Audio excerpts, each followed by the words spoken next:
What's up, everybody, and welcome to episode 162 of Two Amazon Sellers and a Microphone, brought to you by Solozo. And today, Chris and I are very excited to have on Victor Dwyer with us. What's up, Victor? I'm good. Just hanging out. It's a beautiful temperature. I'm in Dallas, Texas. I would not know. I'm one of those people that don't open their windows, so I literally have no idea what the temperature or if the sun's even out. But hey, it works either way. That's Pretty hard to beat in Texas, right? Yeah, True. no doubt. We first met you, Victor, on in a clubhouse. I think we had a clubhouse group. We were talking PPC strategy, and then we met you in person down in Austin, Texas, at a conference that we were at, and had a great time hanging out. So it's good to finally get you on our show as well. Yeah. Glad to be here, guys. Definitely. Awesome. Well, we're going to chat about everything. We're going to talk all about how to use Google, social media, all ways to increase your sales throughout all of your channels. But before we do all of that, for people that are listening, they don't know you, they don't know your business, Dwyer Enterprises. You've got the floor for a little while. We'd love to hear your background, how you got into this space, what you're doing now, how you're helping your clients. So you got it. Let's hear it from start to finish there, Victor. Yeah. So I started out a little bit different than most people. I actually started out as a web developer. So I started out and I was like, hey, I'm going to get into websites. I'm going to start building that out. And once I became a web developer, then I started getting into SEO and how to bring traffic to those websites. And then I started learning about advertising. And then I started getting into Facebook ads and really started dominating the Facebook ad until one of my buddies said, like, hey, there's this thing where you can actually manipulate like the search rank within Amazon by using Facebook ads. I need someone to go with Facebook ads. And then that's how I got introduced to Amazon, being able to increase organic rank within Amazon. And then that's when I started learning the Amazon platform and the advertising, inventory management, everything else. And that's where I really started to bring external traffic to Amazon and started getting into that. And that's kind of how I eventually found my way to Amazon and gaining external traffic. So let's back up to you. You probably aren't giving yourself enough credit because that was a lot. There's probably a lot in there that you just made like in 30 seconds. So let's go back up to that Facebook ad because that's evolved over time. That used to be easy. Like I think Dustin's probably ran some of those back in the day. It used to be simple to run, and then they've got more difficult, and now there's new updates with the software, and it's harder to get the type of return from a Facebook ad. So when you were doing that, what were you doing with Facebook ads back in the day? Was it just direct to like consumers' websites, or what was the goal there when you were first doing Facebook ads? Yeah, it used to be where you would target directly to the consumer's to their website and increase sales there. This is before the iOS 14 update, where before like it was super easy. You could create very good ads, super targeted ads towards specific people, and have extremely good return on your Facebook ads as well. Which was a lot easier. Like you were able to do like super easy conversions. You didn't need any attribution modeling. It made everything really nice. But that's not the case anymore. Facebook ads are very, very difficult now.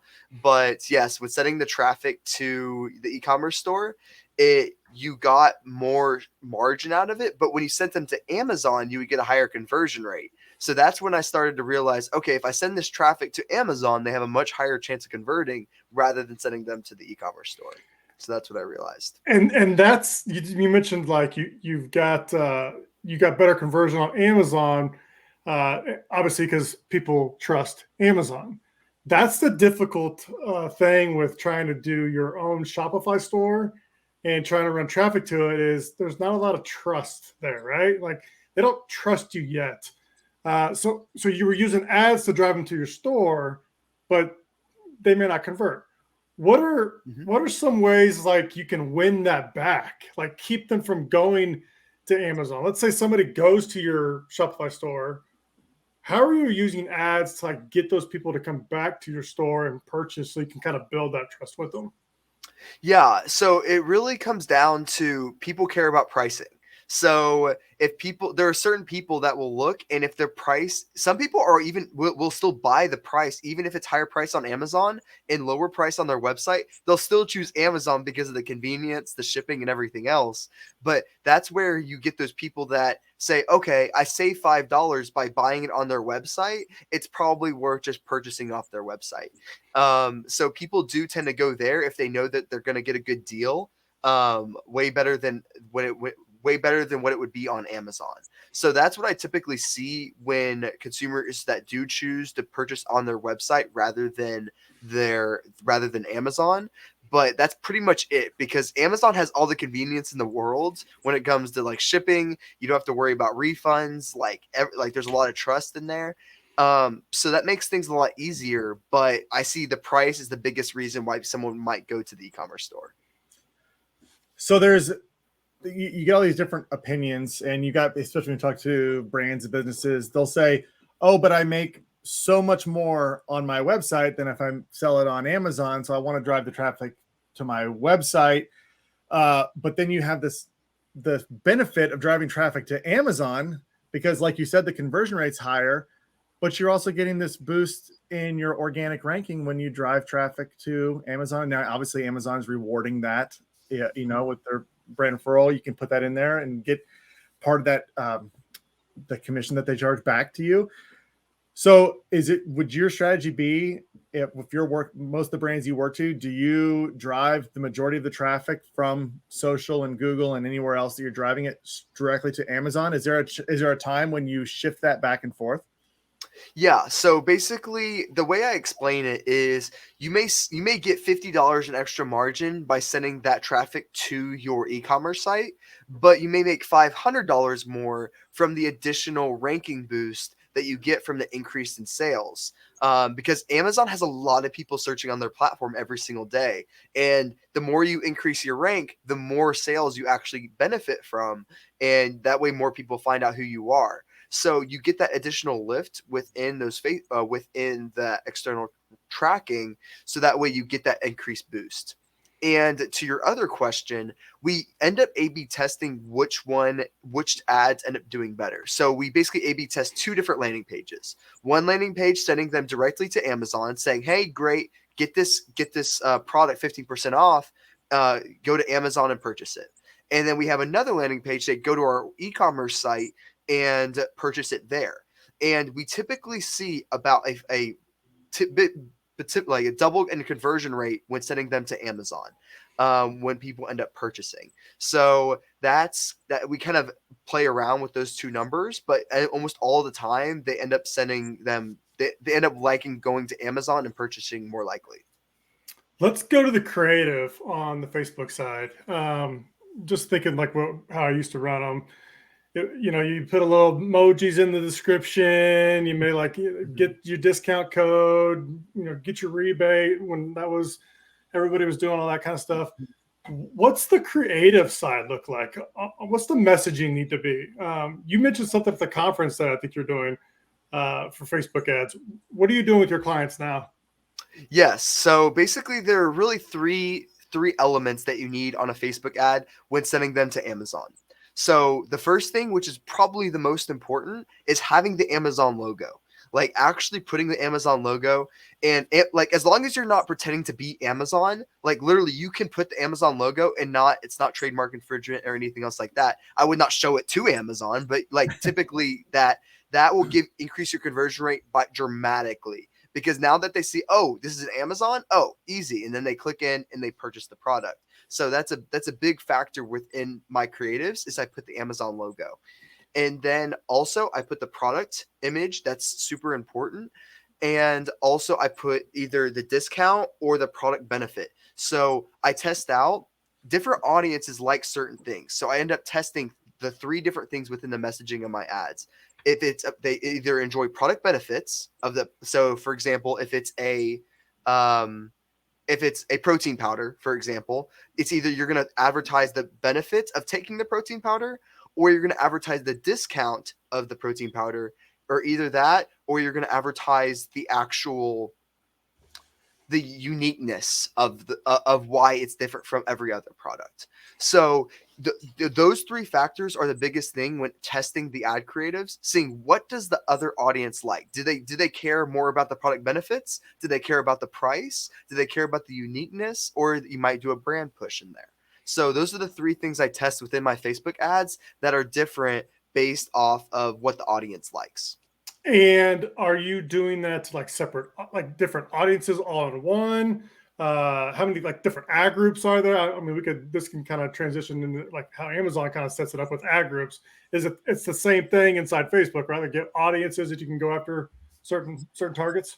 So before the iOS 14 update, I would have said yes. I would target every interest, every individual interest. I'd be targeting I would put like 20 ads in one ad group, and I would target super narrow specific, because before the iOS 14 update, I could target you if you were in New York City, over the age of 55 with joint stiffness. I could get super granular of who you are, but after the iOS 14 update that ruined basically all attribution, now I don't use any targeting on my Facebook ads. So I know that sounds crazy, but if you actually put interests within your Facebook ads that are your ideal audience, your ads will actually perform worse. Then this is my targeting within Facebook ads now. I do 18 to 65 plus, and no interests, no lookalikes, no nothing. So after the iOS 14 update, that works better. That will always work better. If you A/B test it, that broad audience will always outperform all the rest of your targeting audiences. And before the iOS 14 update, that was crazy. That like if you did that, I would have just laughed at you and said, "Ha, you're dumb for doing that." But now it actually makes sense because it will always outperform. And I think what Facebook is doing is they're actually taking into account what the ad is showing, and they're able to learn what the ad is, and they're showing it to that target market of who will be best fit for that particular ad. And so that way, once you bring interest in there, it narrows that targeting to make your ads perform less better. That's what I assume is happening. That's the only thing that I can rationally explain of why this may be happening. But yes, so increasing your targeting, I basically have no targeting on my Facebook ads, and it performs better. What happened there with that setup on the iOS? Sorry, Dustin, to cut you off. Okay. What was that? Because we've all heard like they're coming out with this new, but what you don't give me the high level. You don't have to get it all into it, but what happened there with that iOS update? So basically, before the iOS 14 update, you were able to click on an ad, go to a website, and there's a pixel. So there's like this backend code on the website. They're able to track you basically through your just tracking ID through your phone essentially. But after the iOS 14 update, you were able to this privacy things came up. It said, please do not let Facebook be able to track me anymore. And what that does is that piece of code that's on the back end of every website is now no longer working. So when the phone goes to basically goes on the website, it's not tracking anything anymore.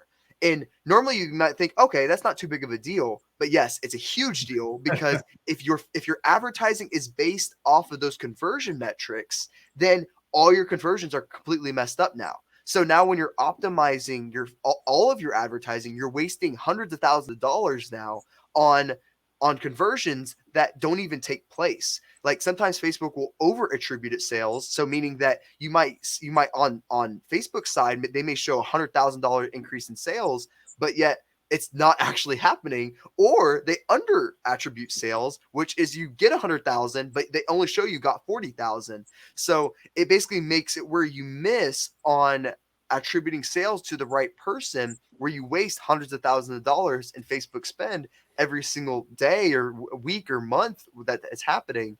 And making sure that you have right tracking on your ads is super important when sending traffic now. Yeah, that is interesting. That does change the game for sure. And it's interesting you're talking about that, basically no targeting, just that broad audience.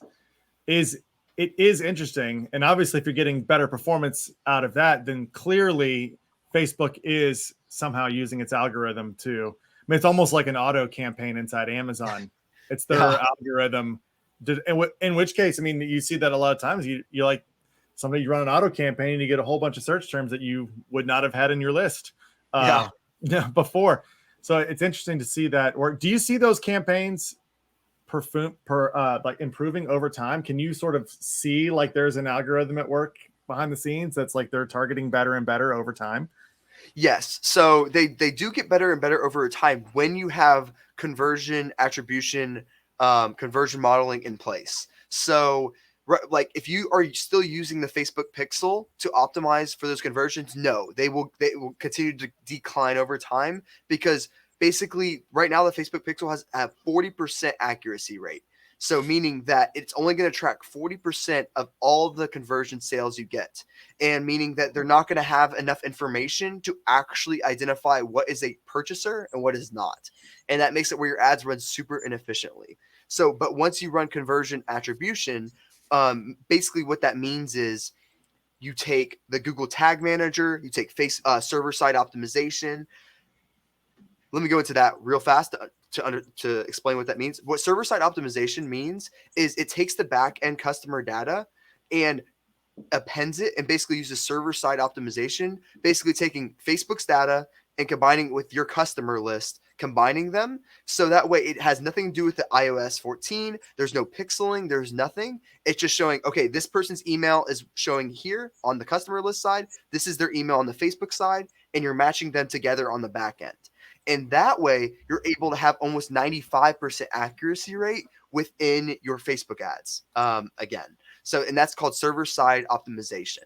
So that's what we are using now to start basically optimizing our Facebook ads. And once you put that in place, then your ads will get better over time, to answer your question. Yes, they do. So it almost would be better for brands to just use their email list in targeting on Facebook, because of the percentage. It's going to have a better return as far as like a match of the Facebook profile. Is that what I'm hearing? So when you're sending them to your e-commerce site, if they end up purchasing, you get their information. Right. So that ends up going through in the back end to have that optimization in place. So you almost always get it once they sign up.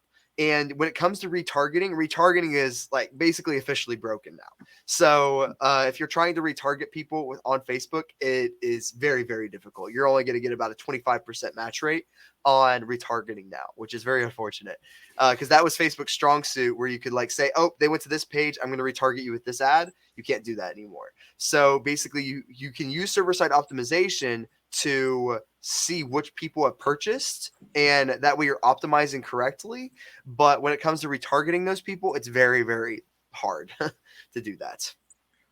So that's going to your site if you're doing that. But if you're Correct. going to Amazon, what are you doing? Where's that Facebook ad directing them initially? To a landing page where they enter information to get their code or to get a discount? How is that? Or is it going straight to the listing? Where does it go? So we A/B tested sending them directly to the Amazon listing, and A/B tested sending them to a landing page intermittently. And surprisingly, the landing page ended up winning within that ad group, because even though you're adding a step within the funnel process, which should decline your conversion rate, you see a 3 times conversion rate by sending them direct to a landing page intermittently before sending them to the Amazon page. And the reason why I think that happens is because people like to be informed of what the product is before they end up purchasing. That's my assumption of what's happening there, but that's kind of what I assume. But yes, I end up sending them to a landing page first, where they can click and go to Amazon to end up purchasing. And we track conversions through the Amazon attribution link. Okay, so we threw a lot at you. So in like the last 18 minutes here that we've been doing this. Yeah. Let's go start to finish. Like if I want to run Facebook ads, what targeting type am I choosing? Is it conversion? Is it clicks? Is it video views? Like all that kind of stuff. And then we could do a quick, like, here's my creative. Is it going to be a video, a photo, and then the landing page and so forth? So if you're a seller and you're running Facebook ads and the goal is to increase your Amazon sales, how do you do it? Okay. Basically, what I would do is I would set up a very generic Facebook ad campaign. No targeting, nothing. No targeting at all. And then I would create an Amazon ad or a ad graphic that has the Amazon logo on it, your product and product benefits, and whatever the discount may be. If it's for Black Friday, do Black Friday or whatever it may be. And you don't necessarily have to give a discount, but that's optional. And then that will be the ad graphic for that campaign with no targeting. And where that ad graphic will go to, it will go to a landing page. That landing page will have all your product information, your product benefits, details about the discount, and things like that. And then the button that they click from that landing page will go to an Amazon detail page from where the customer can purchase the product and that where you can track sales. The landing page, is that where you're putting your attribution link in there? Correct. Yes, okay. On the button to the landing page. Got it. On the Facebook Creative, what are you choosing for the ad type? Is it traffic? Is it clicks? Is it video view? Like, what's the type of ad? We use link clicks. Link clicks. For those. That's going to be the easiest one. It's not the best optimization method in the world, but it accomplishes the task when sending traffic to Amazon and trying to push sales there, because we can't use conversions, because we used to be able to do some fancy tricks in there to optimize for Amazon purchases, but those have been less and less effective with the iOS 14 update. So we haven't been able to use those as much, but yes, you would essentially optimize for link clicks would be the easiest way to do that. Got it. So it's a link click ad with a static image, Amazon logo, price, the benefits, goes to a landing page. The link on the landing page is your Amazon attribution link that gives you kind of a kickback there if somebody buys it. I just got an email from Amazon, by the way. FBA fees are going to go up January 18th. So, Chris has all of his dogs. All of his dogs are barking like crazy. That's good. That means the dogs can't stand it. that means the UPS truck just showed up at his house for sure. So they go crazy. Okay, well, so you've got that flow set up. What are you seeing in terms of like the advertising costs per sale, Facebook versus Amazon? Is it comparable? Is it more expensive? If you do it right, and let's just say you're assuming you're doing it right on both ends, is it what does that look like? Yeah, so it heavily depends on what product is being sold. I have I do this for products that are like $100 million sellers that have extremely established brands, and we can give the product away with no discount. And I bring up the Facebook ads, and they're able to get thousands of dollars in sales, and with like a 4 ROAS. So like meaning that they're way more profitable on Facebook ads rather than Amazon. And that was with an extremely established brand. Everyone kind of already wanted those products, and it adds another channel for the Amazon seller. So as the Amazon competition, as Amazon advertising gets more and more expensive, Facebook ads aren't much cheaper for what you get, because you're able to add a whole other channel and a whole other way of brand exposure. So for example, if for every $100 that you reach on of $100 of people you reach on Amazon is very, very, very low. But what the $100 what you can reach on Facebook is very, very high. You can reach almost probably, depending on your category, 10,000 people with $100 on Facebook. So that brings a whole other level of brand awareness for them when it comes to ad dollars spent. But typically Amazon ads convert a lot higher just because the nature of Amazon in general. We all are used to the 20% conversion rate, 25% conversion rates. That is not as high as on Facebook ads, but for every dollar spent, it depends on the brand. But yes, some categories are so expensive that Facebook ads are significantly cheaper, and you get a much higher ROI on Facebook ads rather than Amazon, but it heavily depends on your category. Okay, I'm back. So Yeah. between my dog's barking, and I think Dustin's smoke alarm's beeping. There's probably people listening. Yeah, there's probably people listening to this thinking, "What the heck is going on?" This smoke alarm just had, and it's like hardwired. So when the battery dies, even if you take the battery out, it just keeps beeping until you put one in. And it just happened like 30 minutes ago, and I don't have a freaking battery to put in it. So I apologize. Taking a baseball bat to it. I know. If you ever know the episode of Friends where they have the smoke alarm, and he's like hitting it with the bat, it still doesn't go out, it's still beeping. It's so bad. The last time this happened was like at 3 a.m, and it didn't have a battery then either. And I was like, it's like every minute. So I apologize. Yeah. It's just great doing this live, right? Things just happen. That's right. Yeah, it makes it more fun. All right. What about you said static image as a creative. Are there times when video would work better than static? Yes. So if it is a process that needs to be explained, then video tends to be a much higher performers. Especially if you have a product that needs to be demonstrated. So for example, a beauty product, video does way better because you're able to demonstrate what the product does and show like before and afters. Like, okay, if I put this on my hair, the shampoo, after it'll look like this. So that's a product that needs kind of demonstration of, okay, I apply it to my hair and then after my hair will look like this. But for other products like bed sheets or something else, you don't necessarily need a video ad. And an image ad may perform better because image ads, you tend to understand, you get faster understanding of what you're trying to accomplish, like a lot more faster with an image than a video. So I would say for those products that need demonstration, I would say video ads will always perform better. And then for quick understanding, things that are easier to like bring up, I would say image ads.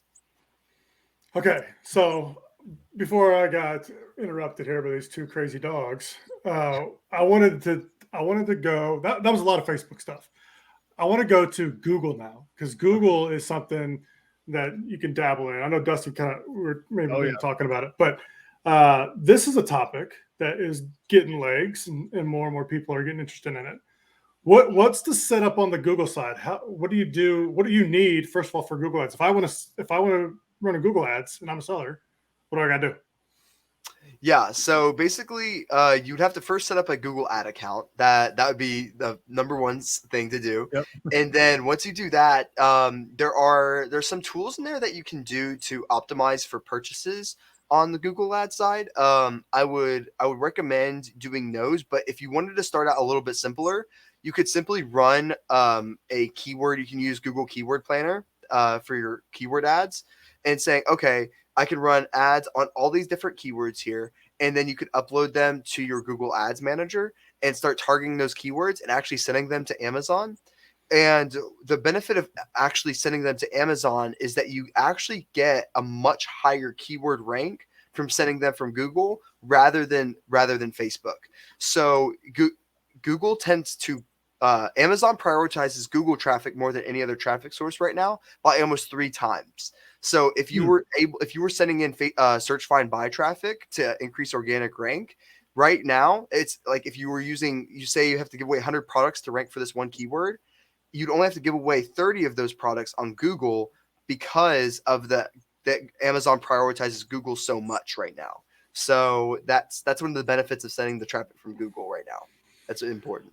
All right, there's a lot in there. So like Google ads, they're a little bit difficult to get started. I mean, you got keywords, and the keywords are going to be different than what you're going to be targeting. Not different, I shouldn't say that. They're gonna have different types of meaning to them, like best dog brush for a poodle, like that. Like those are kind of like you're going to find different types of keywords to go after. And I've also heard that your main keyword that you have on Amazon, people also look for it on Google, but they'll put the word Amazon at either the front or the back of it. And that's another area where you can potentially get some cheap clicks. How do you set up these ads? Is it like broad phrase exact? Because I know there's 3 different match types, but like what's the better setup there? I tend to see exact and phrase work a little bit better because broad tends to give me some weird incidents, like weird keywords that aren't necessarily relevant within there. So I tend to see the best. It depends on the category heavily, but I tend to see either phrase or exact perform the best on Google, is from what I've seen so far. And when you create the ads, there's like text you can put in the ad. They're like shopping ads, right? Yeah. Give me your process on how to set that up. Yeah. So I would say it's really important to, you know how in Google ads, you're able to put like 25, it's like, yeah, I think it's like 25 different headlines. It's something crazy like that. And I make sure to basically do my same Facebook ad process, but do it within Google ads. So I'm going to test gonna test about five different product features. I'm gonna put 5 different product features within those headlines. It could be increase muscle, like whatever. Like if you're selling protein powder, increase muscle, like weight loss, appetite weight loss supplement, or whatever it may be. And then just showing the product benefits of using it. And then I'm also going to put some discount. I'm going to put about 5 other discount headlines in there as well. So 25% off, Black Friday sale, all those discount types of headlines. And then on the third one, I'm going to show the brand. I'm going to say, hey, this is like premium, like company name, premium brand, whatever it may be. And then also try to show the uniqueness of the specific product if possible.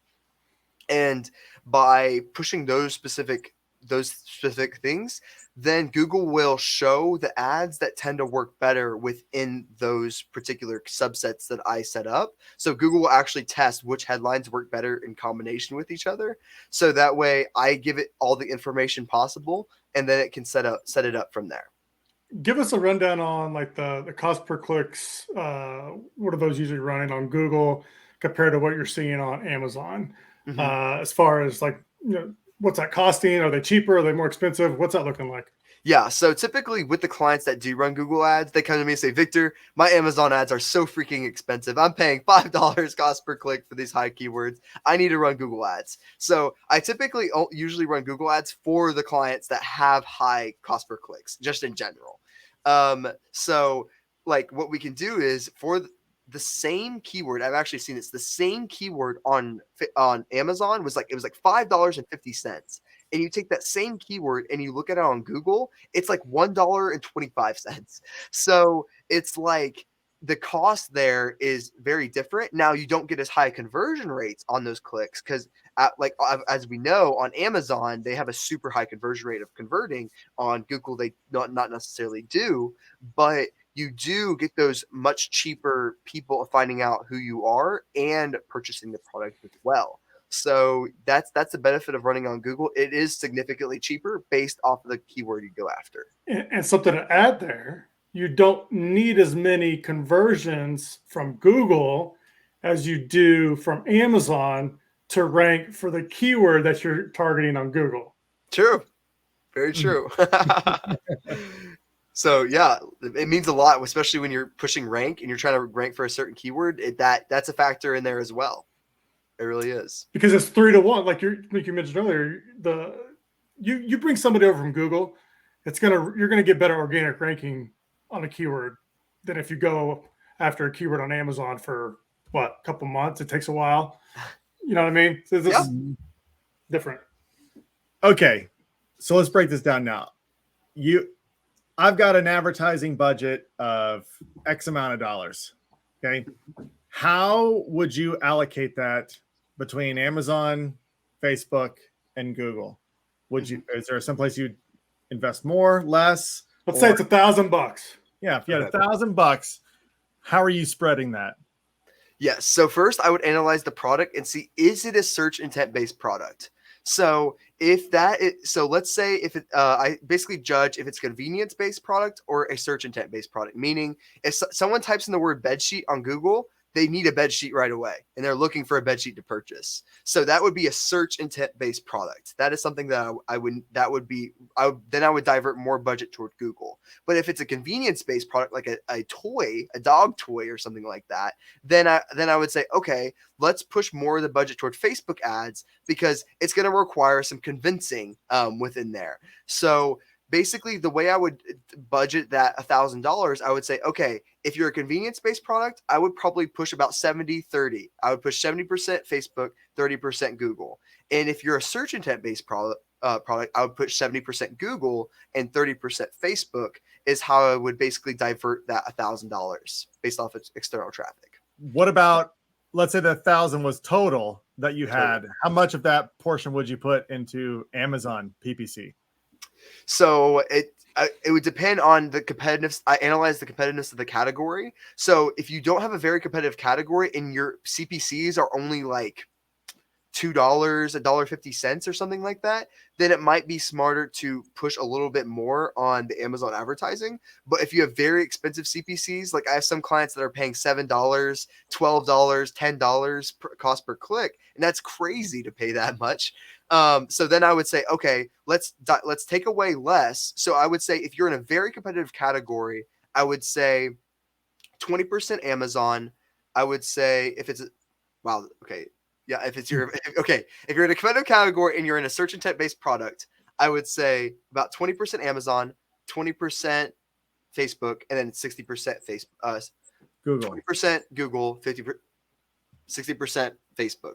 I'm getting lost in my numbers, but yes, something like that. I would say about 20% if you are in a competitive category, and I would say about 50% if you're in a non-competitive category for Amazon ads. Got it. So what do you? So we got Facebook, we got Google, we talked about Amazon a little bit. TikTok. TikTok is like the best thing for some products because they go viral, and then these people put hashtags on them, and then all of a sudden you get these sales out of nowhere. And you're like, I don't know what happened. But what are you seeing on the TikTok side? How are you making those? Is there ads you running there? Are you just reaching out to influencers? What's that look like for you? So first thing on TikTok, it's very important to realize that you can't just take a Facebook or Instagram ad and put it on TikTok. You will not have success. Number one. So you will have to run an influencer campaign at the very beginning. You'll have to reach out to influencers, say, hey, we'd love for you to create some content about this product and post it to TikTok. Here's a free product. And what you do is you do that about 50 different times, and then you will get a lot of content that will start to go viral. And once you basically take those video clips that end up going viral and you put them within a TikTok ad, since you already know that they're going to be high performing since they already went viral on TikTok, you can put those in a TikTok ad and start advertising them. So now that way you get people on the influencer side, you get TikTok on the advertising side, and TikTok is significantly cheap. Like it is crazy cheap. We're talking about like $1, like $1 on TikTok is almost the same thing as like $100 on Facebook. Wow. So it's like super cheap that the amount you can reach on TikTok right now. Can you track the traffic coming from TikTok? Very well. Through attribution links, you can. So you could take your Amazon attribution link and get that data from TikTok. Okay, good to know. So I will say that you're going to get a lot of sales that aren't going to be tracked. Like for example, we were doing this, and one of our clients, one of the TikToks went viral for one of the things, and they saw a $30,000 increase in sales in one day, and they were like, well, like technically, like that wasn't attributable. Like we don't have the actual link to like prove that, but the fact that it went viral and then we saw $30,000 in sales, we could say, okay, that's something that we did. Like, let's be honest. So there's a lot of success behind them when these do go viral. So you won't get direct ROI out of every post. You're not going to see like, oh, we paid this influencer $100 and we only got like $100 through the attribution link. It was a waste. No, because people are going to type that product in Amazon and they're going to also buy the product, which will not directly help you, like when it comes to like finding the return on investment, but you will get those additional sales, which is what we're all pushing for, additional sales. So that's in there as well. It seems like the influencer marketing tactics and marketing side of it is just a numbers game. Like just go out, get as many influencers as you can, tell them to promote your product, give them free product, and pay them. Just keep getting all these influencers, because that content's evergreen. It's always out there, and people run across it. Now, how many people have Instagram and TikToks and Facebook? It seems like you can get a quicker return there.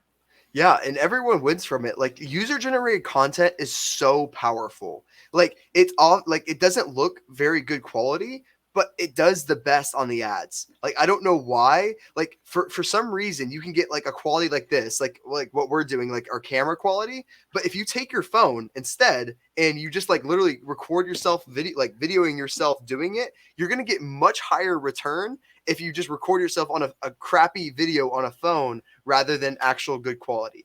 Now, I don't know why that is, but that is how advertising works. If you have those user-generated videos, they will always outperform your normal ads. It's like we've been trained, right? It's like our eyes have been trained to like scroll, ad. What's that? And you go back up, and it's because you don't know what's going to happen, right? Because like if someone's on the phone, you're like, we're just going to go. Is somebody going to like, what's just going to happen here? So it makes it more authentic. Yeah, it really does. And it shows like someone using your product, an authentic review and things like that. And you have to take into account with the influencer marketing, you're getting that additional sales boost. You're getting that user generated content that makes your ads run more efficiently, that you get you're not wasting as much money. You're increasing more sales, and everything just tends to be better when it comes to the influencer marketing. So yes, like, and especially on TikTok, there's so much opportunity for organic. Like I basically don't push I don't even push Instagram anymore when it comes to influencer campaigns, because organic reach is so small right now.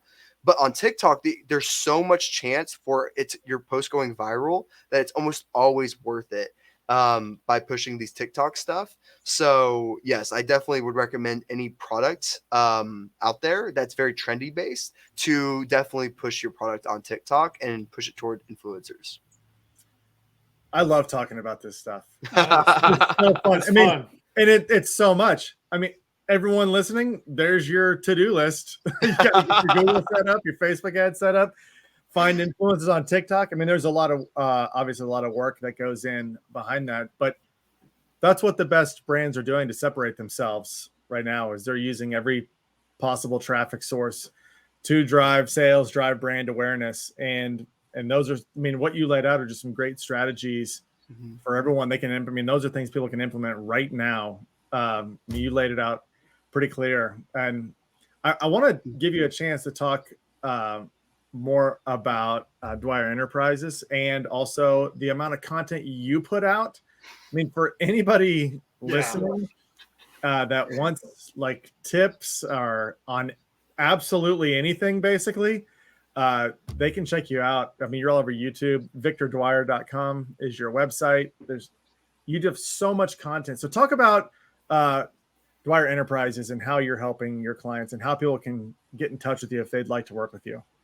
Yeah, so basically we help people guide external traffic to Amazon for the most part. We also do to their e-commerce site as well, but we really specialize in setting that external traffic to Amazon to increase conversions there, whether if it's on Facebook, Google, Pinterest, YouTube ads, or if it's within TikTok influencer campaigns and like TikTok ads. We basically help them based off whatever strategy we think that will be most effective for them, and we target their ad dollars accordingly. And we help people just guide external traffic to increase sales is basically how we do it. And we do that through lots and lots of different methods. That's the fun part of being like in the external traffic stuff. There's like literally hundreds of strategies that we can do and to apply to make businesses more money. So it's fun. It's definitely fun. If you're listening to this and not watching this, if you can't tell how passionate Victor is about this, he's like smiling, having a blast talking about this stuff, which I mean, that's a great thing. You got to totally love what you do. So VictorDwyer.com, is that where they go to contact you? Yes. So you can either contact me through LinkedIn or through VictorDwyer.com, either one. I focus a lot of my attention on LinkedIn to post as much content there as humanly possible. So all the strategies, it's very interesting because you know how most marketing agencies, if you look at their social media marketing agency, but they don't post on their social media. You might see one post a week, maybe, if that. But the strategies that I'm talking about, we actually implement within our own business. So like, for example, this webinar that we're talking about, I'm going to take this 1 hour webinar, cut it into 15 different pieces, 1 minute segments. And I'm going to post those segments on all these different social media, all my different social media accounts. And then that way you guys have content to post on your social media channels. I have content to post on my social media channels. So just from this 1 hour webinar, we'll have about 20 pieces of content to post out, and content is the game. It really is. Content, like social media content, like that is the game. And when it comes to scaling content, that's where we are almost unstoppable. Because I do about 5 podcasts a week at this point, and we're producing about 100 pieces of content a week at this point, and we're posting that out to all our different platforms and making them native to that specific platform.